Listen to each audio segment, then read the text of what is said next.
जय माता की। आप सभी का हमारे YouTube चैनल जय माता की एक प्रार्थना में हार्दिक अभिनंदन है। जैसा कि हम जानते हैं कि हम यहाँ पर 9 देवियों की अमर कहानी की कथा को कर रहे हैं। उस कथा के अंतर्गत इसी कड़ी में आज हम माँ वैष्णो देवी की कथा को जानेंगे और सुनेंगे। माता के इतिहास के बारे में जानेंगे।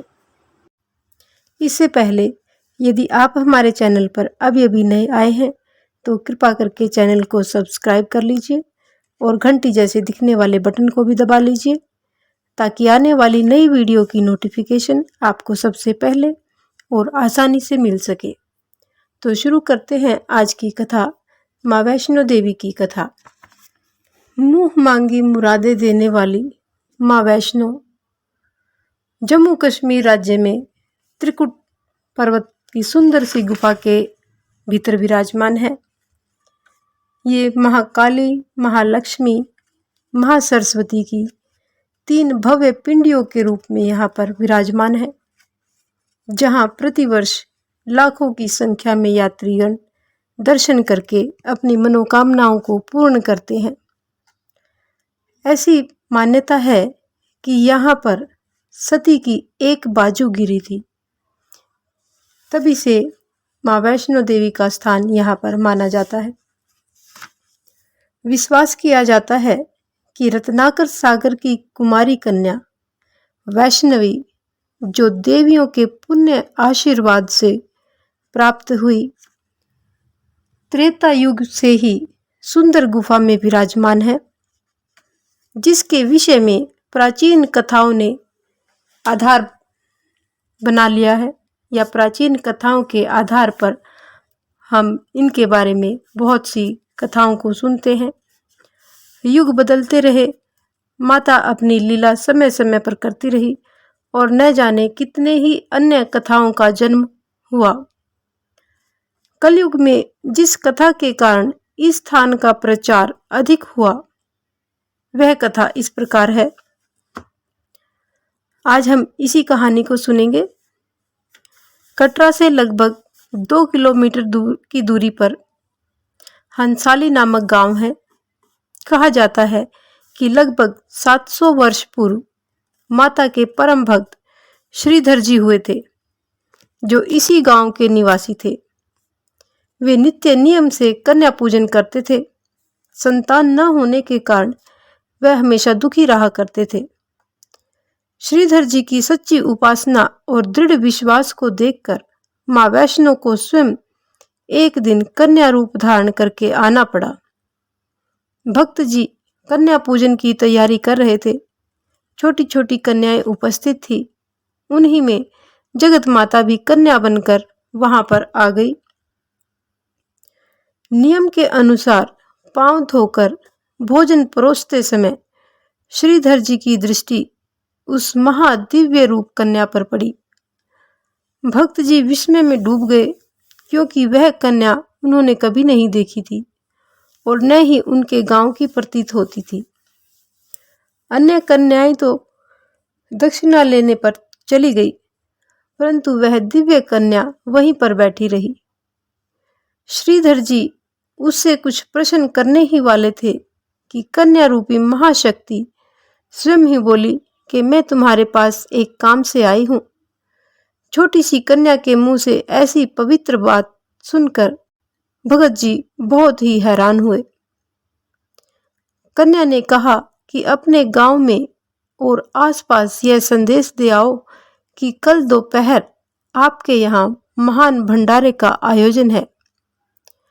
और इतना कहकर वह कन्या वहां से लुप्त हो गई। श्रीधर जी विचारों में डूब गए कि आखिर यह कन्या कौन थी।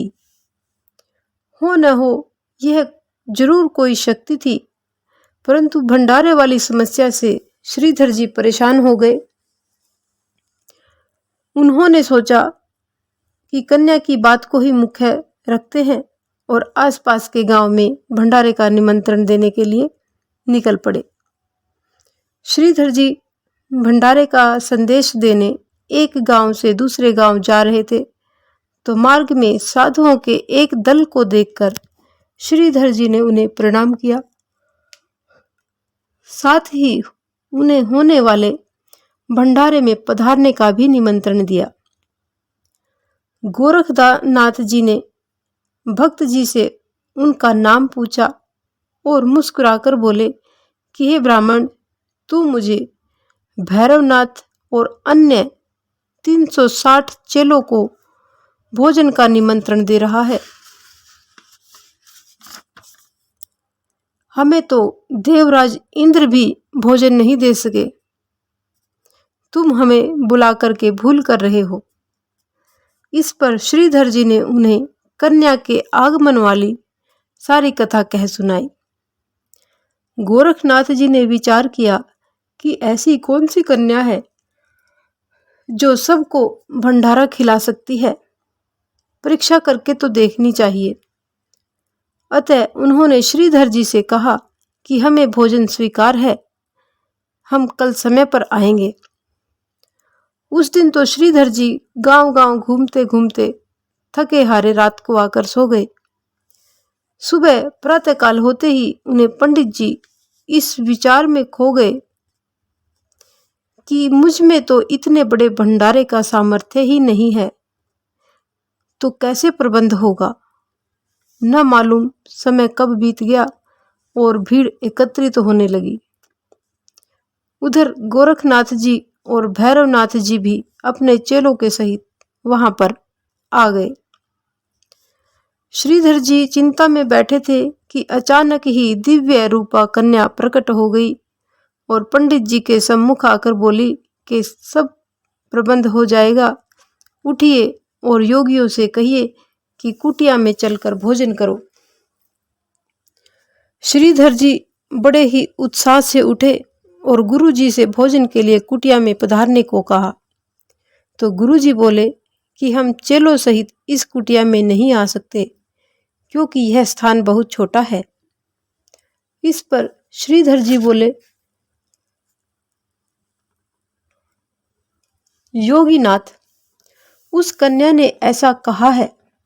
जिस समय योगी कुटिया में गए तो सब के सब आराम से बैठ गए और फिर भी जगह बची रही। बाहर भी सब लोग आराम से बैठे थे। कन्या ने जब अपने एक विचित्र पात्र से सबको भोजन देना प्रारंभ किया तो श्रीधर जी प्रसन्न हुए और बाकी सब हैरान। यह सब देखकर गोरखनाथ और भैरव जी ने परस्पर विचार किया कि यह कन्या अवश्य ही कोई शक्ति है। यह वास्तव में कौन है, इसका पता लगाना चाहिए। जिस समय कन्या सबको भोजन परोसती हुई भैरवनाथ के पास पहुंची तो भैरवनाथ ने कहा कि तूने सबको उनकी इच्छा का भोजन दिया है, लेकिन मेरा मन कुछ और चाहता है। बोलो योगीराज, तुम्हें क्या चाहिए? कन्या का उत्तर था। भैरव ने देवी से मांस और मदिरा मांगी तो कन्या ने जोगी को आदेश के स्वर में कहा कि यह एक ब्राह्मण के घर का भंडारा है। जो कुछ वैष्णव भंडारे में होता है वही मिलेगा। इस पर भैरव हट करने लगा, क्योंकि उसने तो कन्या की परीक्षा लेनी थी। लेकिन भैरवनाथ के मन की बात तो वैष्णो देवी पहले ही जान चुकी थी। जो ही भैरव ने क्रोध करके कन्या को पकड़ना चाहा, वह कन्या रूपी महाशक्ति अंतर्ध्यान हो गई। भैरवनाथ ने योग विद्या के बल से देखा कि वह दिव्य कन्या पवन रूप होकर त्रिकुट पर्वत की ओर बढ़ रही है। अतः योगीराज भैरव ने पीछा करना प्रारंभ कर दिया। दर्शनी दरवाजा, बाणगंगा, चरण पादुका आदि स्थानों से होकर आदिक्वारी पहले स्थान पर पहुंचकर गर्भजून गुफा में देवी ने 9 महीने तक विश्राम किया। भैरव फिर भी खोज करता रहा। अंत में किसी प्रकार सुंदर गुफा के समीप पहुंचकर देवी ने भैरव का वध किया। उधर भक्त श्रीधर जी को कन्या के अचानक चले जाने से अत्यधिक बेचैनी होने लगी। उन्होंने खाना पीना त्याग दिया, परंतु माता तो अपने भक्तों के दिलों को जानती है। अतएव एक रात स्वप्न में माँ वैष्णो ने श्रीधर जी को दर्शन दिए और अपने धाम का दर्शन भी करवाया। स्वप्न में ही भक्त जी ने माता के साथ संपूर्ण यात्रा की। प्रातःकाल श्रीधर जी उठे तो उन्हें बहुत प्रसन्नता हुई, वो बड़े प्रसन्न थे। स्वप्न में देखे हुए स्थानों से उनका हृदय अब तक पुलकित था। उसी दिन से पंडित जी वैष्णो देवी के साक्षात दरबार की खोज करने लगे। एक दिन स्वप्न में देखे अनुसार चलते चलते गुफा का द्वार देख लिया और उसमें प्रवेश करके माता के दरबार के साक्षात दर्शन करके जीवन सफल बना लिया। श्रीधर जी ने हाथ जोड़कर जगदम्बे जी की आराधना की और माता ने उन्हें 4 पुत्रों के वरदान का आशीर्वाद दिया। उन्होंने उन्हें 4 पुत्र होने का वरदान दिया और कहा कि तुम्हारा वंश मेरी पूजा करता रहेगा, सुख शांति की प्राप्ति होगी। इसीलिए आज तक उन्हीं का वंश माँ वैष्णो की पूजा अर्चना करता आ रहा है। इसके बाद श्रीधर जी ने गुफा का प्रचार और प्रसार खूब किया। भक्तों की मनोकामनाएं पूर्ण होती रही और माता का प्रचार बढ़ता रहा। हजारों लाखों यात्री प्रतिवर्ष माँ के दर्शनों के लिए आने लगे और वैष्णो देवी के नाम से यह तीर्थ स्थान प्रसिद्ध हो गया। तो ये थी माँ वैष्णो देवी की कथा। आज की हमारी ये कथा यहीं पर संपन्न होती है। यदि आपको हमारी ये कथा पसंद आए तो एक लाइक का बटन अवश्य दबाएं। इस प्रकार की और भी अन्य धार्मिक रोचक कथा कहानियों को जानने सुनने के लिए हमारे चैनल को लाइक करें, सब्सक्राइब करें और अपने मित्रों और प्रियजनों में आगे भी शेयर करते रहें। जय माता की।